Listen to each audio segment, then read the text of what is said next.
नमस्कार, मेरा नाम अभय कुमार है और आप अब जनता बोलेगी न्यूज देख रहे हैं। अभी हमारे साथ विशाल हैं। मात्र 26 साल इनकी उम्र है, लेकिन पिछले 7-8 सालों से लगातार रिसर्च करने का काम कर रहे हैं।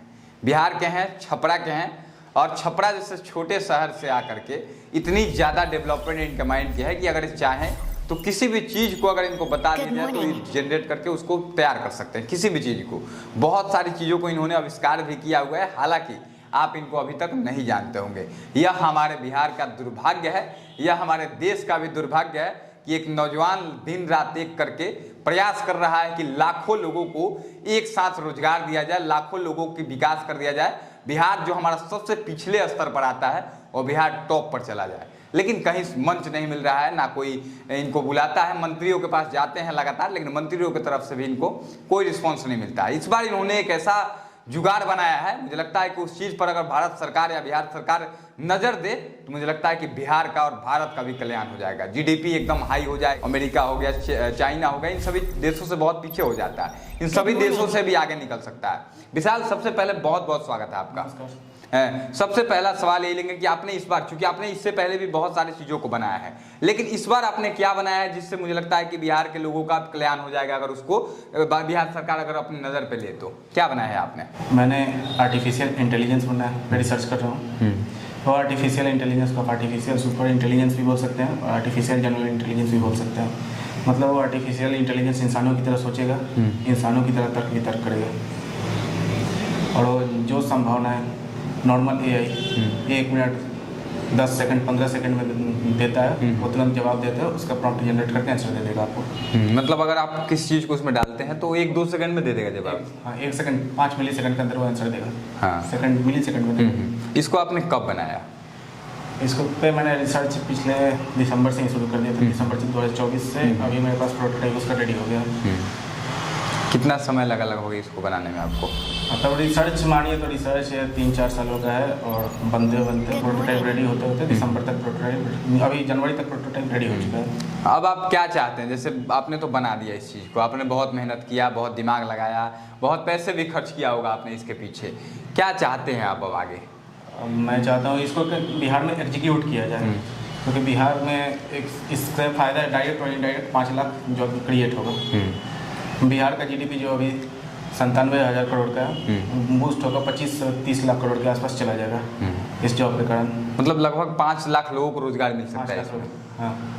अगर बिहार सरकार का कोई मंत्रालय के पास आप गए हैं, चूंकि बिहार सरकार के मंत्री ही जो है इस पे इन्वेस्टमेंट होगा या जो भी चीज़ें होगी इसमें आपको अगर आगे बढ़ाया जाए तो मंत्रालय चाहेगा तो ही आप बढ़ पाएंगे। बहुत सारे मंत्रालय आप इस काम के लिए भी बना हुआ है, तो क्या किसी मंत्री के पास आप गए हैं आज तक इसके मदद के लिए आप? हाँ, बिहार के IT मिनिस्टर कृष्ण कुमार मंटो जी के पास हम जा चुके हैं। उनके पास जाकर सारा उनको फाइल वगैरह भी दिए हुए हैं। फाइल उनको अप्रैल में ही दिया गया, लेकिन इतने दिन के अंदर उनकी तरफ से कोई रिस्पॉन्स नहीं आया। वो बोले कि पहले बार उनको प्रोजेक्ट दिखाया गया तो वो बोले कि हम IT मिनिस्टर बन गए, तो हमको कुछ समझ में नहीं आ रहा। वोट मिला तो IT मिनिस्टर बन गया, कुछ हमको समझ में नहीं आ रहा। मतलब मंत्री होकर के सीधे उन्होंने कह दिया कि मुझे वोट मिला, मुझे सरकार ने मंत्रालय दे दिया, लेकिन मुझे समझ में नहीं आ रहा कि मैं आपकी किस प्रकार से मदद करूँ। फिर आपको कैसा लगा उसमें, क्योंकि आप एक युवा हैं? तो फिर उन्होंने बोला कि उनका PA दीपक है, उनको फाइल देने के लिए, तो मैंने उनको फाइल अपना सारा दे दिया है। लेकिन फाइल दिए हुए ये अप्रैल को मैंने फाइल दिया, लेकिन उसके बाद कोई रिस्पॉन्स अभी तक नहीं आया। कितने महीने लगभग हो गए? अप्रैल में दिया हुआ था, 5 महीने हो गए। 5 महीना में कोई रिस्पॉन्स मंत्री जी की तरफ से नहीं आया? नहीं।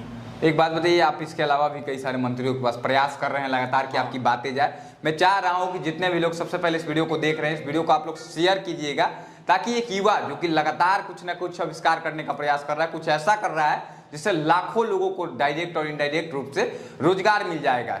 भारत की जीडीपी, अगर बिहार की जीडीपी बढ़ेगी तो भारत की भी जीडीपी बढ़ेगी, जेन्युइन सी बात है। और बिहार के साथ साथ हमारा देश का भी नाम होगा कि एक युवा ने अकेले अपने दम पर इतना बड़ा प्रोजेक्ट तैयार किया है जिससे हमारे राज्य का कल्याण हो गया। बिहार के पिछड़ेपन का कारण क्या है आपको, चूंकि आप घूम रहे हैं लगातार, इतने सारे आविष्कार कर रहे हैं, इसके बाद भी मंच न मिलना, बिहार के पिछड़ेपन का कारण कहाँ नजर आता है आपको? बिहार के पिछड़ेपन का कारण ये, तो बिहार के पास 60% युवा पीढ़ी है जिसका उम्र 25 साल से कम है। वो युवा पीढ़ी बाहर पलायन जो कर रही है, हम उस पलायन को रोक सकते हैं। यहाँ पे बिहार के पास अपना टेक्नोलॉजी देखे इंडिया का, उससे बिहार का पलायन रोका जा सकता है। बिहार भारत का सबसे बड़ा युवा राज्य है।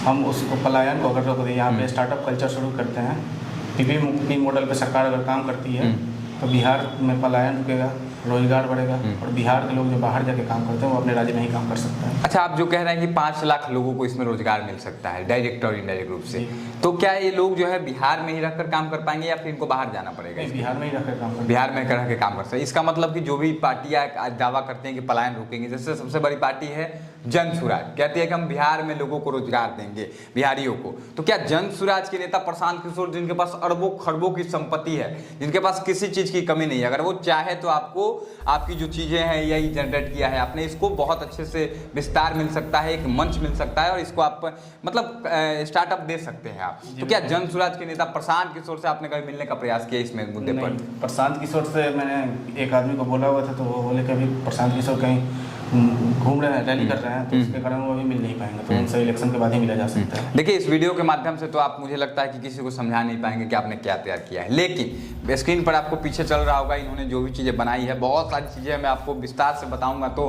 मुझे लगता है 2-3 घंटा का समय लग जाएगा, लेकिन मैं इतना ही कहूँगा कि इनके पास इतना दिमाग है, इतने बड़े बड़े प्रोजेक्ट हैं कि इन सभी चीज़ों को अगर धरती पर उतारा जाए, मतलब धरती पर काम किया जाए, नीचे स्तर से स्टार्टअप दिया जाए, तो मुझे लगता है कि रियल मायनों में बिहार का विकास जरूर होगा। अंत में जाते जाते ज़्यादा समय नहीं लूँगा, छोटा सा एक वीडियो मैंने इसलिए बनाया है अपने ऑफिस में बुला करके इनको, कि लोगों को दिखाया जाए जन सुराज के नेता प्रशांत किशोर बिहार बदलने की बात करते हैं, उनसे आप कभी मिलना चाहेंगे क्या? इस चीज़ों के लिए बात करना चाहेंगे? क्योंकि वो पढ़े लिखे हैं, मुद्दे की बात करते हैं, बिहार में रोजगार की बात करते हैं, जो बात आज तक किसी ने नहीं किया वो बात जन सुराज के प्रशांत किशोर करते हैं। क्या उनसे मिलकर इन सभी चीज़ों पर डिस्कस करना चाहेंगे कभी? कोई भी मेरा प्लान एग्जीक्यूट करना चाहे हम उनसे जरूर मिलना चाहेंगे। लगता है कि अगर उनके पास मिलते हैं तो कुछ अच्छा निष्कर्ष निकलेगा, कुछ आगे बिल्कुल भरोसा है? भरोसा तो। चलिए, बाकी जितने भी लोग देख रहे हैं, एक बार हम चाहेंगे कि सभी नेताओं तक इस वीडियो को शेयर करिए, अगर व्हाट्सअप नंबर है उनका तो उनके पास भेजिए और शिवा को दिखाइए, और शिवा के पास मैं कहूँगा एक बार आप समय निकालिए, 5 से 10 मिनट समय निकाल कर इनसे मिलिए, इनसे बात करिए, इनकी चीज़ों को समझने का प्रयास कीजिए। एक युवा जो पिछले 7-8 सालों से दिन और रात एक करके लगा हुआ है उन चीज़ों को बनाने में, जिससे हमारे राज्य का सबसे पहला कल्याण होगा, उसके बाद हमारे देश का भी कल्याण होगा, हमारा राज्य और देश दोनों नंबर 1 बनेगा। बाकी वीडियो को देखने के लिए बहुत बहुत आभार। जय हिंद।